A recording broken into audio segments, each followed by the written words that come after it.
hell of an opening sequence. I look forward to playing these games. Okay, so I opened this saying this was the Fallout retrospective, and I sort of went off tangent, but that happens when you're talking about your past, I guess. Fallout 3.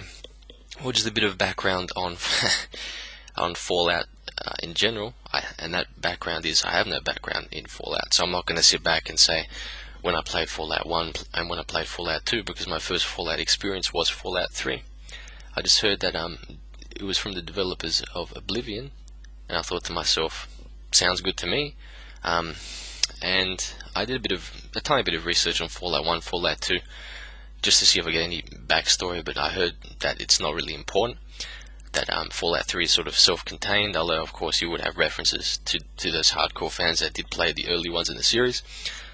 I noticed it was all top-down, sort of point-and-click, like a strategy game or something, in Fallout 1 or 2. Again, guys, correct me if I'm wrong. But the fact of the matter is that, and again, I'm going to refer to the emotions and the story, because those are the most important parts to me when I'm playing a game.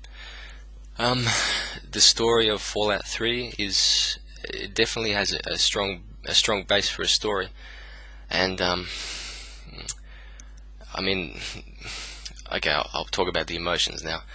When you first get out of Vault 101, and they do that effect where the whole screen turns bright, and then you look around the desolate landscape and you start walking, and you don't have any music on, and you just hear the wind, and you look around to your left and there's nothing, and you look forward and there's nothing, and you look forward to your right and there's nothing, and then you realize, wow, I could go anywhere, and this whole world is in front of me, and everything has just been obliterated.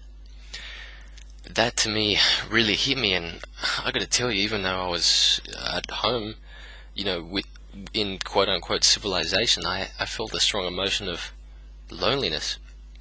And this is sort of like a double-edged sword, that when you play these really highly evocative games like your Heavy Rains, and perhaps this one, Gears of War was pretty intense as well, but you sort of get rubbed off emotionally with whatever sort of emotions you're playing in the game, and this game made me feel lonely, and I joked at work that I had like a Fallout 3 wallpaper, and eventually I had to change that to like a bright garden with a waterfall, because it just got a little bit depressing looking at this all the time. But having said that, well, first of all, props to the developers for just going to the amount of detail. I mean, same goes for Mass Effect 2 and Oblivion, of course. Just the sheer amount of detail. I call these types of games distraction games. It's where when you're doing something, and then in the game you see something else, and you think, oh, I'm on this quest, but hold on a sec, I see that over there, I want to investigate that character.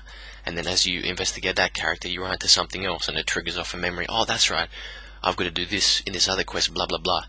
And then all these things sort of build up over time, and you just get overwhelmed at like the amount of options you have to play the game, and that's incredible to me.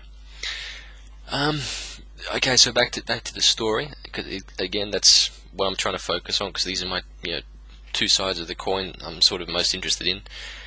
The story, I like the story. What can I say? I mean, this guy that is confined to a vault comes out, and his influence ripples across the wasteland in ways that he could never imagine. The story is pretty damn good. You get what are some of the things you do? You get to rescue slaves. You get to go to this hotel and see it's been overrun by all these. Well, that's a choice actually. You get to interact with these. I can't remember what they're called. The goals. That's right. And there's this hotel there, and if you want to, you can have them invaded. I guess when I'm playing games, I think I might have mentioned this before, I sort of play it as if I'm making a movie, and the way I see it, this is my story, and every sort of every act I do, or every quest I do, is sort of like an episode in the story.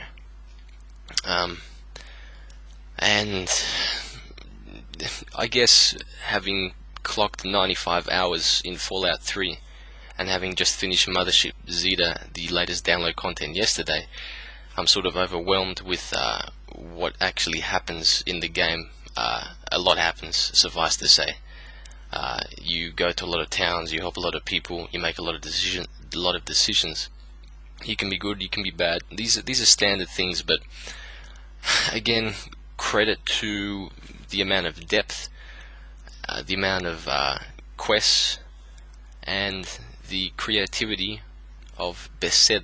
I can't pronounce it, Besed, whatever the Beseda, or whatever the developer's name is, for actually putting this together.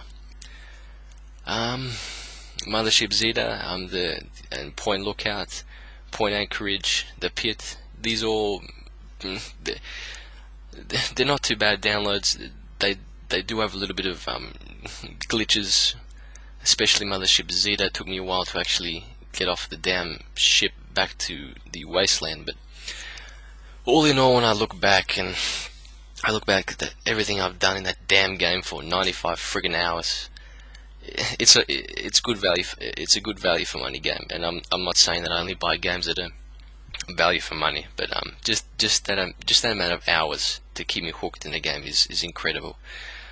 And now with Red Dead Redemption, I'm sure that's going to be a fantastic story. Alan Wake, I'm definitely looking forward to checking that out.